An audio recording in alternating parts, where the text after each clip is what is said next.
Hello, welcome back to my YouTube channel. I'm Dr. Michael Harris. Hope you had a great Christmas and a Happy New Year, and you're thinking maybe a little more deeply about some New Year's resolutions, even though we tend to, let those go by the wayside after a time, don't we? We tend to lose focus, but whatever time of the year it is, we always, I think, are looking for more purpose and meaning in our lives. And that's where we left things last week, was asking you about those questions, those eternal questions, ones that have been asked around dinner tables and campfires for centuries. Who am I? Why am I here? What's the purpose of my life? Where am I going after I die? I think most of us are concerned about just living a meaningful, purpose-driven life in the here and the now. Last week we talked about some different religious traditions and how they, many or a number, believe in a pre-existent state, that we were created by God, and we have this earthly experience to grow and to develop and change. And then I invited you to take a look at a site on the internet where you can learn more about yourself. It's the site rather is viacharacter.org, put together by a clinical psychologist. It's a temperament characteristic qualities test, and I find it to be very helpful in learning about yourself. Sometimes we know ourselves well. Sometimes we don't know ourselves as well as we might. So this could give you some insight. And I've listed on the monitor here, I've listed some qualities or traits that were proven to be high on my list. So when you take the inventory, it takes maybe 15 minutes. You will receive a score when you get your results at the end, showing your attributes in a hierarchical state of between 1 and 24. So if you look on the monitor, the top 5 for me were spirituality, perseverance, forgiving, social intelligence, and fairness. And then a few others that were high, but not in the top 5. Number 6 was perspective. Number 8 was honesty. Now I took this little inventory, this survey, some years ago, prior to me leaving the counseling profession. I was a psychotherapist for 32 years, and I was somewhat disillusioned because I wanted to provide a spiritual component in my counseling and in my discussions with people. And I felt that avenue was not the best place for that. So anyway, when I came across this and took the inventory and discovered that spirituality was high on my list, I was somewhat surprised.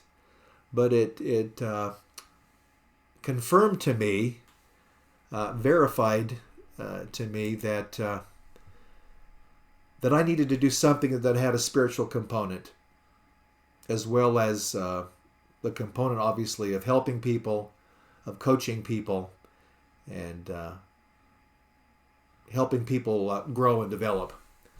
So these qualities, spirituality, obviously has to do with our higher power, our higher purpose, meanings of the universe. Or why is it so as it is? Those sorts of things.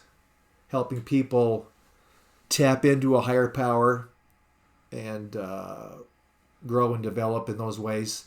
Social intelligence has to do with being aware of the motives and feelings of others, knowing why people tick, how they function, why they think the way they do. Perspective has to do with providing counsel to others, looking at the world in a way that makes sense to myself and to other people.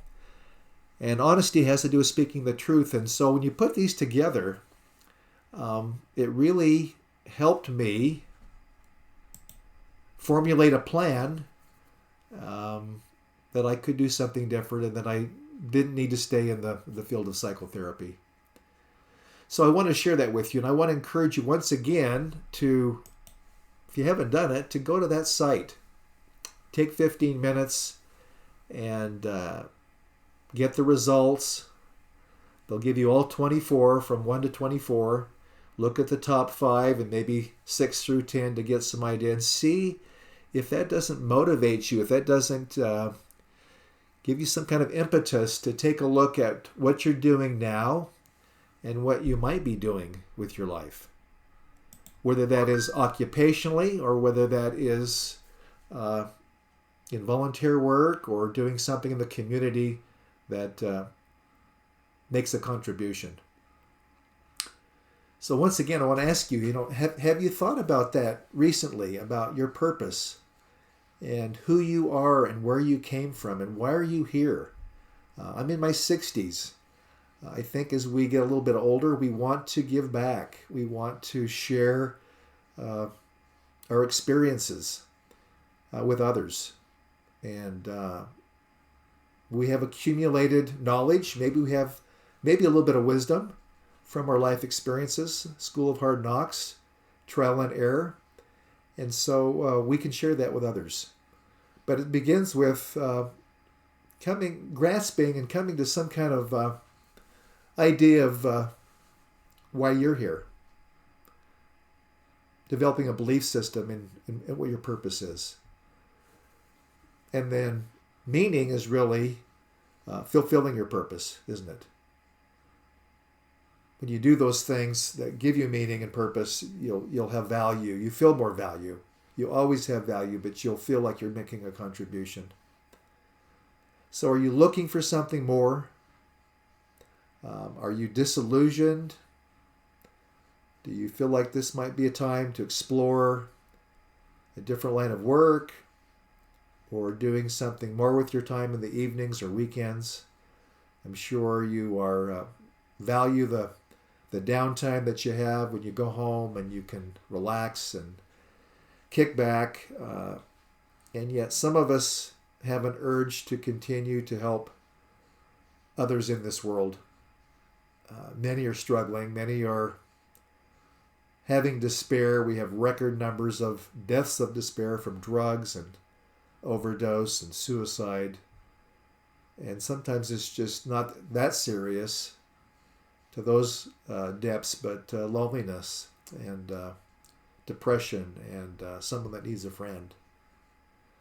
So I look forward to you getting back with me. I wanted to give you kind of an idea of what my scores were, what my attributes were, why that led for me, helped me to make a change in my life, late in life in my career. I'm now pursuing a course or a career in life coaching, and I'm writing webinars and courses, and I've written some books. I've shared those with you, and so hopefully this will be of some value to you. And we'll continue on next week, and I hope to see you soon back here. Have a great week, and all the best to you. Bye-bye for now.